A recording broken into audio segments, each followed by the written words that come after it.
দর্শক বন্ধুরা, welcome back to my YouTube channel. বন্ধুরা, আমার ইউটিউব চ্যানেলে আপনাদের সকলকে স্বাগত জানাই। তো চলুন বিভিন্ন স্বনামধন্য পত্র পত্রিকায় প্রকাশিত কয়েকটি বিশেষ খবর দেখে নেওয়া যাক। ত্রিপুরা দর্পণে প্রকাশিত বিশেষ খবরটি হল, বিক্ষিপ্ত আশাবাদী চতুর্থ দফায় ভোটের হার 62.31%। কয়েকটি জায়গায় বিক্ষিপ্ত অশান্তি ছাড়া শান্তিপূর্ণই হয়েছে দেশের চতুর্থ দফার নির্বাচন। তবে পশ্চিমবঙ্গ এবং তেলেঙ্গানার একাধিক জায়গা থেকে অশান্তির খবর এসেছে। বিকেল 5টা পর্যন্ত ভোট পড়েছে 62.31%। সবচেয়ে কম ভোট পড়েছে জম্মু কাশ্মীরে। এদিকে সর্বাধিক ভোট পড়েছে পশ্চিমবঙ্গে। নির্বাচন কমিশনের পক্ষ থেকে ভোটের হারের যে তালিকা প্রকাশ করা হয়েছে তাতে দেখা গিয়েছে প্রথম স্থানে রয়েছে পশ্চিমবঙ্গ। ভোটদানের হার 75.66%। দ্বিতীয় স্থানে রয়েছে অন্ধ্রপ্রদেশ, সেখানে ভোট পড়েছে 68.04%। পশ্চিমবঙ্গের সঙ্গে ফারাক অনেকটাই।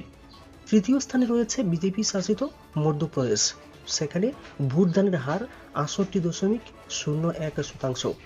চতুর্থ স্থানে রয়েছে ঝাড়খণ্ড, ভোট পড়েছে 63.14%। তারপরে রয়েছে উড়িষ্যায় আবার ভোট পড়েছে 62.96%। তেলেঙ্গানায় ভোট পড়েছে 61.16%। উল্লেখযোগ্য বিষয়, বিহার এবং উত্তরপ্রদেশে ভোটদান অনেকটাই কম হয়েছে চতুর্থ দফায়ও। বিহারে ভোট পড়েছে 54.14%, আর উত্তরপ্রদেশে ভোট পড়েছে 56.35%। তারপরে রয়েছে মহারাষ্ট্র, সেখানে 52.49% ভোট পড়েছে। সবচেয়ে কম ভোট পড়েছে জম্মু ও কাশ্মীরে, সেখানে ভোটের হার 35.75%। চতুর্থ দফায় মোট 10টি রাজ্য এবং কেন্দ্রশাসিত অঞ্চলের 96টি লোকসভা কেন্দ্রে ভোট গ্রহণ হয়েছে। প্রার্থীদের সংখ্যা ছিল 1717। সকাল 7টা থেকে শুরু হয়েছিল ভোট গ্রহণ প্রক্রিয়া। চতুর্থ দফায় অন্ধ্রপ্রদেশ এবং তেলেঙ্গানা থেকে অশান্তির খবর এসেছে। উত্তরপ্রদেশের লখিমপুর ঘেরিতে ইভিএমে কারচুপির অভিযোগ করেছেন ভোটাররা। চতুর্থ দফায় একাধিক হেভিওয়েট প্রার্থী ছিলেন। উত্তরপ্রদেশে অখিলেশ যাদব, পশ্চিমবঙ্গে মহুয়া মৈত্র, দিলীপ ঘোষ, অধীর চৌধুরী, ইউসুফ পাঠান, হায়দ্রাবাদে ওয়েসির মতো হেভিওয়েটদের ভাগ্য পরীক্ষা ছিল। মোট 17.70 কোটি ভোটার তাদের ভোটাধিকার প্রয়োগ করেছেন। তার মধ্যে 8.97 কোটি পুরুষ এবং 8.73 কোটি মহিলা ভোটার ছিলেন। এদিকে একাধিক জায়গায় অশান্তির আবহেই শেষ হয়েছে বাংলার চতুর্থ দফার ভোট। বিকেল 5টা পর্যন্ত ভোট পড়েছে 75.66%। এমনই পরিসংখ্যান দিয়েছে নির্বাচন কমিশন। সর্বাধিক ভোট পড়েছে কেট্টরগড়, বোলপুরে, সেখানে ভোটের হার 77.77%। তারপরেই রয়েছে রানাঘাট এবং বর্ধমান পূর্ব। রানাঘাট কেন্দ্রে ভোট পড়েছে 77.46%, আর কৃষ্ণনগরে ভোট পড়েছে 77.29%। এরপরে রয়েছে বীরভূম এবং বহরমপুর কেন্দ্র। বীরভূমে ভোট পড়েছে 75.45%। বহরমপুরে ভোট পড়েছে 75.35%। বর্ধমান দুর্গাপুর কেন্দ্রে ভোট পড়েছে 75.02%। তারপরে রয়েছে আসানসোল, সেখানে ভোট পড়েছে 69.43%।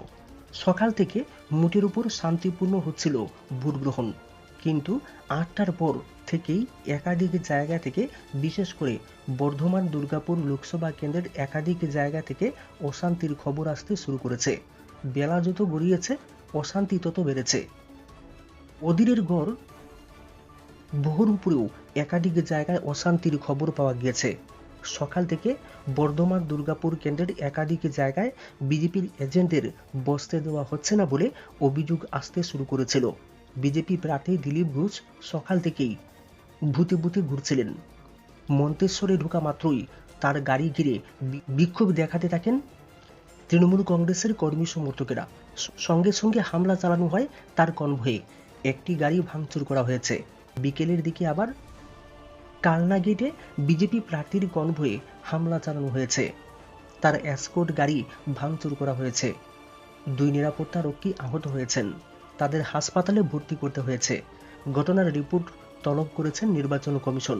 শুধু দিলীপের উপরেই একের পর এক হামলা নয়, বহরমপুরেও একাধিক ছাপ্পা বুথের অভিযোগ উঠেছে। এদিকে ক্যাস্টর অনুপস্থিতিতে এক কথায় নির্বিঘ্নে ভোট হয়েছে বোলপুরে।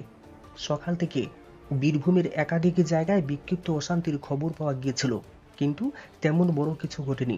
কৃষ্ণনগর এবার হাই ভোল্টেজ কেন্দ্র ছিল, সেখানেও তেমন কোনো অশান্তির খবর পাওয়া যায়নি।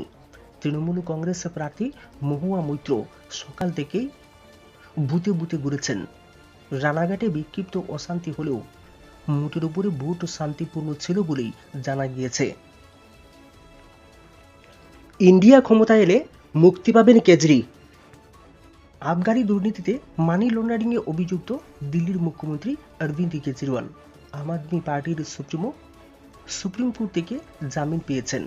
লোকসভা নির্বাচনের প্রচারের জন্য তার জামিনের আবেদন শর্ত সাপেক্ষে মঞ্জুর করা হয়েছে। জামিনের মেয়াদ 1 জুন, অর্থাৎ লোকসভা নির্বাচনের 7ম দফা পর্যন্ত। ফলে কেজরিকে ফের আত্মসমর্পণ করে তিহার জেলে যেতে হবে জুনের 2 তারিখ। লোকসভা নির্বাচনের ফল ঘোষণা জুনের 4 তারিখ। সেই দিনটি গভীর উৎকণ্ঠায় কাটবে কেজরির। তার কথাতেই সেই ইঙ্গিত মিলেছে। আজ দিল্লিতে দলের কাউন্সিলরদের সঙ্গে মিলিত হয়েছেন কেজরি। সেই বৈঠকেই তিনি বলেছেন, তিহারে আমার সেলে 2টি সিসিটিভি ক্যামেরা রয়েছে। সেই ফিড 13 জন অফিসার মনিটর করছেন। এমনও জানতে পেরেছি যে ওই ফিড পাঠানো হয়েছে প্রধানমন্ত্রীর দপ্তর বা পিএমওতে।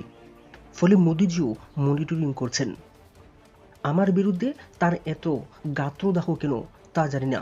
এরপরেই কেজরি বলেছেন, আমাকে 2 জুন জেলে যেতে হবে। 4 জন জেলে বসেই নির্বাচনের ফলাফলের দিকে নজর রাখব। ইন্ডিয়া ব্লকের সরকার গঠন নিশ্চিত হলে আমি জুনের 5 তারিখেই মুক্তি পাব। কেজরি বোঝাতে চেয়েছেন, তিহার জেলে তাকে মানসিকভাবে ভেঙে ফেলার লাগাতার চেষ্টা চলছে। কেজরি কাউন্সিলরদের আরও বলেছেন, বিজেপি আমাদের কাছ থেকে ভয় পাচ্ছে, কিন্তু মানুষ আম আদমি পার্টির নেতাদের ভালোবাসেন। উল্লেখ্য, গতকাল দলীয় বিধায়কদের সঙ্গে বৈঠক করেছিলেন কেজরিওয়াল।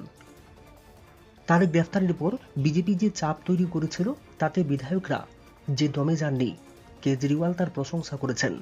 কেজরির দাবি, তার গ্রেফতারের পর ভেঙে না গিয়ে আপ আরও ঐক্যবদ্ধ হয়েছে। বিদ্যাজ্যোতি নিয়ে ডিএসওর বিক্ষোভ। রাজ্যের বিদ্যাজ্যোতি স্কুলে 9ম শ্রেণী থেকে আচমকা ইংরেজি মাধ্যমে শিক্ষাদানের একতরফা সরকারি সিদ্ধান্তের প্রতিবাদ জানিয়ে এআইডিএসও ত্রিপুরা রাজ্য কমিটি শিক্ষা ভবনের সামনে বিক্ষোভ প্রদর্শন করে সোমবার। আর এই কর্মসূচি থেকে দাবি উঠে, উন্নয়নের নামে সরকারি স্কুল থেকে কোনো রকম চাঁদা আদায় করা চলবে না। 1ম শ্রেণী থেকেই ইংরেজি বিষয়কে যথেষ্ট সহকারে পড়াতে হবে। ছাত্রছাত্রীদেরকে মাতৃভাষার মাধ্যমে শিক্ষাদানের ব্যবস্থা করতে হবে। শিক্ষা সংক্রান্ত যে কোনো বিষয়ে ছাত্র শিক্ষক সংগঠন ও শিক্ষাবিদদের সঙ্গে আলাপ আলোচনা ক্রমেই ঠিক করতে হবে।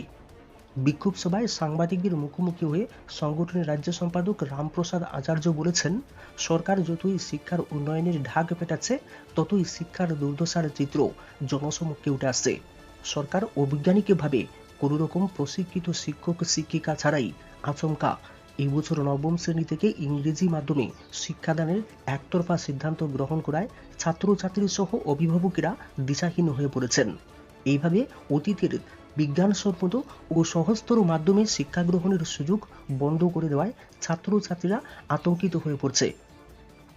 এরা হন্যে হয়ে অবিদ্যাজ্যোতি স্কুলগুলিতে ভর্তির জন্য ছুটছে।